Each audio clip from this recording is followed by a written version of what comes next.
Diyan na ako. Sir, pakwento naman po sa nagawa ko sa washing mo. Kuya Jan, napakagaling niyo pong gumawa ng washing talaga. Certified. Hindi po kayo makapaya kay Kuya Jan. John Tech, sir. John Tech Avila. Talagang magaling po. Ito, balik ulit sa original yung washing machine namin na Samsung. Sir, naging problema, ayaw mag-drain ng water. Regarding po sa yung sa mga barya, napuno yung ilalim. Sir, kung nakibarya, Opo. ito lang. Yeah. Actually, sir, yung barya niya, 10 piso dun sa loob, kaya tinanggal ko yung tab niya. Din sa ilalim, sa hose sa ilalim, nakabara 3 piso. Yan. Mahirap, sir, yung pagtanggal nito. Kita mo.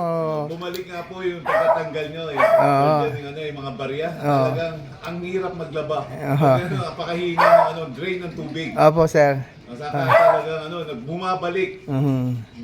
Tsaka sir, kita mo, okay na siya. Opo. Back Bumalik normal. na sa normal ulit ng washing machine. Parang bago. Brand new. Yes sir, bali yung about sa cleaning, makikita naman kaagad kung nagka-problema siya, di ba? Kasi kita mo gumana.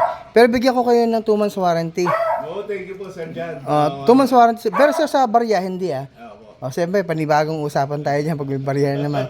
Ayun sir, yung pong ginalaw ko siya, nag-power spray ako, di ba? Pag nagka-problema kasi yan, sagutin ko dapat yan.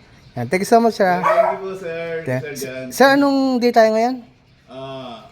June 11, June 11, 2024. 2024. Yan, thank you, sir. Thank you po, Sir Jan. Sir, sa Facebook, John Tech Avila. Opo. Iano po kayo. Isa na ako sa mga ninyo, Sir. Follower, sir. Follower. Sir, thank you so much, Dito po ito sa San Miguel 2. Opo. Ano sir ito? Molino. Molino 4. Molino 4, ano? Sir, maraming salamat, Thank you po, thank you. Number one, Sir Jan. Thank you, sir. Thank you. Thank you po.